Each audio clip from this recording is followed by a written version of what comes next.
ठीक है, जैसा कि लास्ट टाइम पे हम लोग ने कॉम्प्लेक्स नंबर को पढ़ा था, कॉम्प्लेक्स नंबर बताया आपको कॉम्प्लेक्स नंबर क्या होते हैं। आज हम बात करेंगे कॉम्प्लेक्स नंबर में स्टैंडर्ड फॉर्म उसका क्या होता है, इमेजिनरी फॉर्म। जैसे कि हम बात करें अंडर रूट ऑफ -4, जिसको हम सॉल्व नहीं कर सकते हैं क्योंकि यहाँ पे ये कॉम्प्लेक्स है। कॉम्प्लेक्स नंबर की एक छोटी सी पहचान क्या है कि अंडर रूट के अंदर निगेटिव नंबर आएगा तो वो कॉम्प्लेक्स है। तो इसको सॉल्व करने के लिए हम इसको ब्रेक कर लेंगे under root 4 into under root -1 में। अंडर रूट 4 को हम अब जानते हैं 2 और अंडर रूट ऑफ -1 को i। तो इसका मतलब है कि -4 ऑफ स्क्वायर रूट ऑफ -4 क्या होता है, 2i।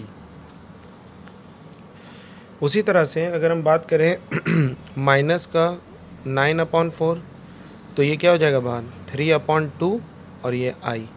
अंडर रूट अगर अंदर अंडर रूट के नेगेटिव नंबर आएगा तो उसको इमेजिनरी नंबर बोलते थे क्लास 10 तक, लेकिन अब 12th में 11th में आके जाना कि वो 3/2 ऑफ आई होता है। ये आई क्या है, इमेजिनरी नंबर है। जैसे मैंने बताया था फुल फॉर्म ऑफ आई क्या होता था, आयोटा। ठीक है। अब बात करें कि कॉम्प्लेक्स नंबर का स्टैंडर्ड फॉर्म क्या होता है, यानी कि जनरली कॉम्प्लेक्स नंबर को लिखा कैसे जाता है। तो standard right form of a complex number z is equal to क्या लिखा है, z is equal to a plus I b, जिसमें a हमारा और b हमारा ये जो नंबर होंगे रियल नंबर होंगे ना। तो a को हम लोग बोलते हैं एक तरह से, हम लोग क्या बोलते हैं इसको, ये पूरा एक मिला के कॉम्प्लेक्स नंबर है, ठीक है ना। रियल और इमेजिनरी नंबर का मिल के ये फॉर्मेशन है, जिसमें a is called a real part. ये क्या है, रियल। और इस पूरे को क्या बोलेंगे, इमेजिनरी।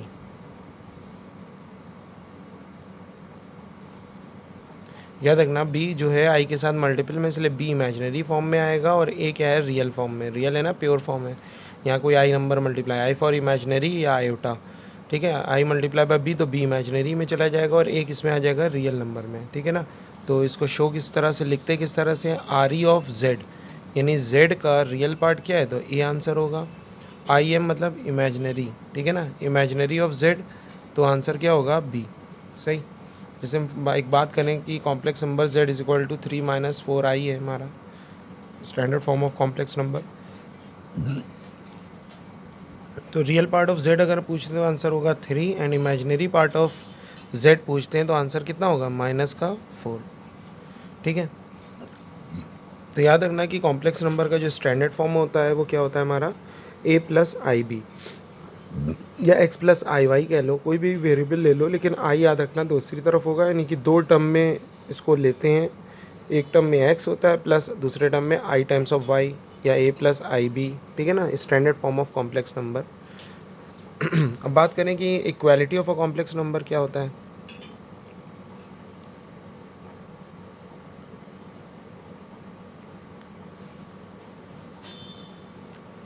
इक्वालिटी का मतलब हो गया, जैसे अगर हम बात करें कि z1 और z2 अगर दो कॉम्प्लेक्स नंबर आपस में इक्वल हैं, तो z1 कॉम्प्लेक्स नंबर सपोज करो a1 प्लस आई बी1 और z2 a2 प्लस आई बी2। तो इसका मतलब रियल पार्ट के बराबर होगा a1 इक्वल टू a2, और इमेजिनरी पार्ट के बराबर होगा, यानी b1 इक्वल टू b2। कल को इक्वालिटी ऑफ के क्वेश्चन आते हैं तो हम लोग इस तरह से सॉल्व करेंगे। और याद रखना हमेशा कि इमेजिनरी पार्ट अलग होना चाहिए और रियल पार्ट अलग होना चाहिए। कभी कभी मिक्स फॉर्म में ऐसा आ जाता है तो हम उससे कलेक्शन करके उसको इमेजिनरी और रियल को अलग भी बना सकते हैं। जैसे कि क्वेश्चन एक एग्जांपल के तौर पे हम दें कि a plus b i times of, यहाँ पे साइन है सपोज करो, a plus b minus i times of 3a plus 2b equal to 5 plus 2i। मैंने कहा find the value of a and b।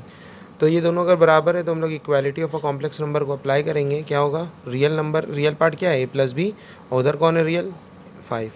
इधर इमेजिनरी पार्ट क्या है, with sign ना, तो minus times of 3a plus 2b, और उधर imaginary part क्या है, 2, विथ साइन लेते हैं, सही ना। अब इन दोनों को आपस में कंपेयर कर लेते हैं हम लोग। ए बी की एक simultaneous linear equation of two variable यहाँ से बन गया, ए बी की वैल्यू इजीली हम लोग निकाल सकते हैं। ठीक है। अब बात करते हैं addition of a complex number. Complex number को किस तरह से हम ऐड करते हैं। तो जैसे हमने कहा Z1 एक कॉम्प्लेक्स नंबर है जिसका नाम है A1 प्लस IB1, और एक Z2 नाम का कॉम्प्लेक्स नंबर है जिसका नाम है A2 plus IB2। Complex number का स्टैंडर्ड फॉर्म है तो स्टैंडर्ड फॉर्म में होगा वो, ठीक है। तो अगर मैंने कहा Z1 प्लस Z2 करो या Z1 माइनस Z2 करो, तो ये याद रखना दोनों बातें कि रियल पार्ट से ऐड होता है नहीं। A1 plus A2 bracket plus I times of B1 plus B2, ठीक है। इसी तरह से अगर सब्ट्रैक्ट करना हो तो A1 minus A2 plus I times of B1 minus B2, ठीक है। तो इस तरह से हम लोग इसको सॉल्व करेंगे। यहाँ पे प्लस ही लगाना है ना, माइनस को अंदर लेके जाना, ठीक है। एडिशन और subtraction of a complex number इस तरह से ऐड करते हैं, ठीक है। जोड़ना या घटाना हो, मल्टीप्लाई करना हो तो मल्टीप्लाई भी फिर हम लोग इसी तरह से लेके चलेंगे। सब्ट्रैक्शन का प्रॉपर्टी भी इसी तरह से है तो मल्टीप्लाई भी इसी तरह से होगी, ठीक है ना। तो multiply of a complex number किस तरह से करेंगे, जैसे हमने कहा मल्टीप्लाई, तो Z1 एक कॉम्प्लेक्स नंबर है हमारा क्या, A1 प्लस IB1, और Z2 हमारा कॉम्प्लेक्स नंबर है A1 है, ये याद रखना, I नहीं है। A1 plus IB1 A2 plus I times of B2। मैंने कहा Z1 को Z2 से मल्टीप्लाई करो तो क्या हो जाएगा, A1 plus IB1 multiply by A2 plus IB2। Multiply कैसे करते थे याद होगा, A1 का A2 से तो A1 A2 हो जाएगा, फिर A1 का B2 से तो plus I times of A1 B2, plus इन दोनों का मल्टीप्लाई करेंगे तो I times of A2 B1, है ना। फिर इन दोनों का आपस में मल्टीप्लाई करेंगे तो I स्क्वायर हो जाएगा, और यहाँ क्या हो जाएगा, B2 का स्क्वायर। थोड़ा सा और इवैल्यूएट करते हैं तो A1 A2 plus I times of A1 B2 plus I times of A2 B1। I square की वैल्यू हम लोग जानते हैं, यहाँ पे I स्क्वायर आएगा कि नहीं आएगा, अरे I और I मल्टीप्लाई होगा तो I स्क्वायर B1 B2। अच्छा ये B1 B2 है, सॉरी उल्टा मैंने लिख दिया, ठीक है ना। देख लो फिर से, जब मैंने ये लास्ट के 2 मल्टीप्लाई करे हैं तो I1 I मल्टीप्लाई होकर I स्क्वायर हो जाएगा, और यहाँ क्या हो जाएगा, B1 B2 या B2 B1, बात एक ही है, क्लियर। तो यहाँ पे कितना हो जाएगा, I स्क्वायर को -1 लिख सकते हैं, तो माइनस का 1 B1 B2, ये इसका मल्टीप्लाई है। फिर से देख लेते हैं यहाँ पे मल्टीप्लाई को, जैसे हमने Z नाम का एक कॉम्प्लेक्स नंबर लिया जिसका नाम है A1 प्लस IB1, और Z2 नाम का कॉम्प्लेक्स लिया जिसका नाम है A1 माइनस IB1, सपोज करो इन दोनों को मल्टीप्लाई करना है तो Z1 Z2, तो A1 प्लस IB1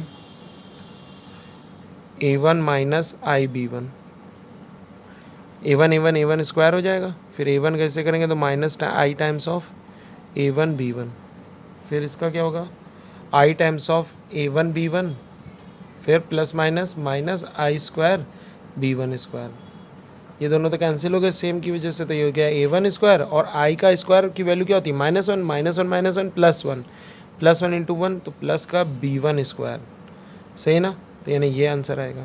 तो एक तरह से हम फॉर्मूले बनाना चाहें कि हमने कहा A प्लस IB के होल स्क्वायर का फॉर्मूला क्या होगा, तो क्या होगा, A स्क्वायर प्लस IB का whole square plus 2 into A into B, ये था।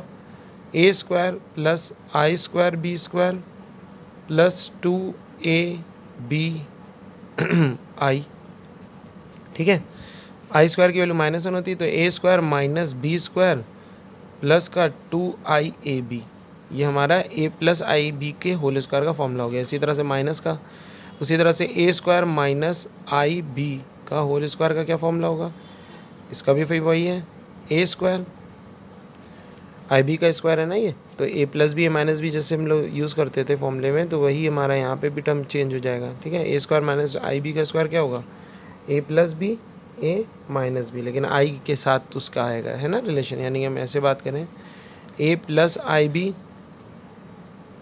और A माइनस IB अगर हमें सॉल्व करना होगा तो क्या आएगा आंसर, A स्क्वायर, इसका इससे, फिर इसका मल्टीप्लाई करो माइनस का I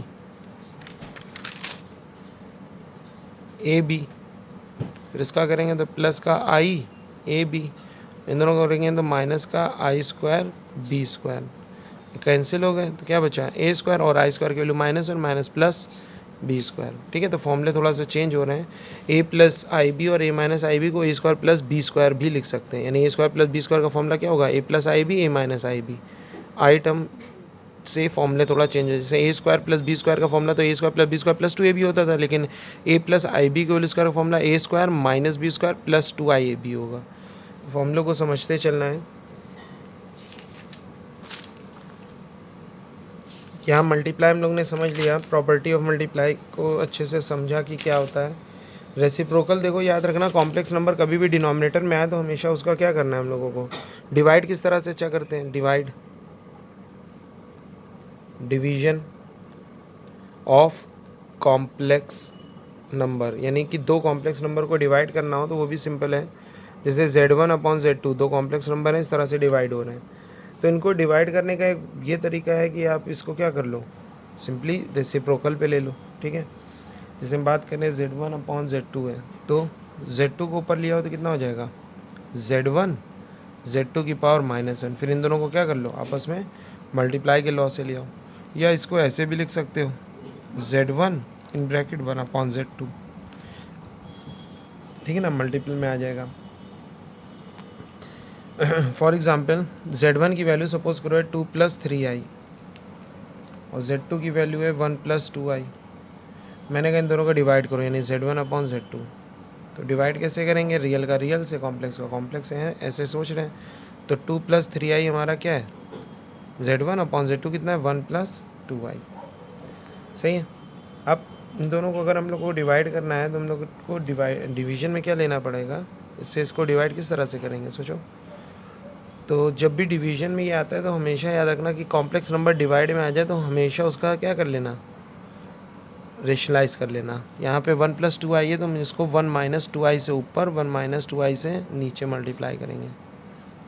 करो ऊपर मल्टीप्लाई, कितना होगा, 2 × 1 = 2 और माइनस का 2 × 2 = 4i प्लस का 3i plus minus minus 3 × 2 = 6i²। इसी तरह से नीचे a square minus b square 2i का होल स्क्वायर है ना, ये क्या हो जाएगा, 2 माइनस प्लस माइनस माइनस ना, और ये कितना होगा, 4 में 3 जाएगा, 1 बचेगा i -6i² -1, तो ये प्लस का 6 हो जाएगा, अपॉन में 1 - 2 का स्क्वायर 4i²।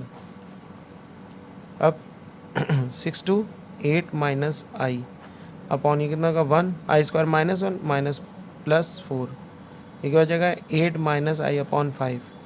ठीक है, कॉम्प्लेक्स नंबर की फॉर्म क्या थी, दो टर्म, तो हम लोग इसको अलग अलग कर लेंगे, 8 अपॉन 5 माइनस i 1 अपॉन 5। ये हो गया कॉम्प्लेक्स नंबर फॉर्म, दो टर्म में है ना। देखो रियल पार्ट अलग है, इमेजिनरी पार्ट अलग है। रियल पार्ट कितना है, जैसे इसका नाम z था ओवरऑल, तो क्या रियल पार्ट ऑफ z कितना होगा, 8 upon 5, and imaginary part of z कितना होगा, ये i है याद रखना, तो कितना होगा, -1 अपॉन 5। तो ये हमारे कुछ टर्म थे डिवीजन के, ये हम लोग को अच्छे से याद रखना है कि कॉम्प्लेक्स नंबर कभी भी डिनोमिनेटर में आएगा हमेशा हम उसको क्या करेंगे, रेशनलाइज करेंगे। डिनोमिनेटर में कॉम्प्लेक्स नंबर आया तो रेशनलाइज कर ही के उसको सॉल्व कर सकते हैं। ठीक है, जैसे हमने कहा Z1 एक नाम का कॉम्प्लेक्स नंबर 2 + 3i, इसको रेसिप्रोकल करो तो क्या हो जाएगा, 1 अपॉन Z1 यानी 1 अपॉन 2 + 3i। फिर वही बात कि कॉम्प्लेक्स नंबर डिनोमिनेटर में आ गया तो उसको सॉल्व करने के लिए रेशनलाइज कर दो। अब सॉल्व कर लो, है ना। तो डिवाइड में क्या करना होता है, डिवाइड में हमेशा रेशनलाइज करना होता है, क्योंकि डिवाइड में क्या होता है, कॉम्प्लेक्स नंबर डिनोमिनेटर में आता है और डिनोमिनेटर में कॉम्प्लेक्स नंबर आएगा तो उसको रेशनलाइज करेंगे। जिस तरह से 1/√2 अपॉन में अंडर रूट नहीं आना चाहिए, रेशनलाइज कर देते, तो उसी तरह से यहाँ पे अगर कॉम्प्लेक्स नंबर डिनोमिनेटर में आएगा तो रेशनलाइज कर देंगे। ठीक है, तो इस तरह से डिवीजन होगा हमारा। तो कॉन्जुगेट का मतलब क्या होता है देखते हैं। कॉन्जुगेट का मतलब है जैसे z = a + ib एक कॉम्प्लेक्स नंबर, हमने कहा z कॉन्जुगेट निकालो तो z के ऊपर कॉन्जुगेट मतलब बार लगा देते हैं। तो यहाँ क्या करते हैं, a + ib का होल कॉन्जुगेट। तो जब कॉन्जुगेट आता है, साइन हटाते हैं कॉन्जुगेट का, तो जो इमेजिनरी पार्ट होता है, कौन पार्ट, इमेजिनरी, उसका साइन चेंज कर देते हैं। तो इस कॉन्जुगेट का साइन जब हटाएंगे तो a - ib कर देंगे।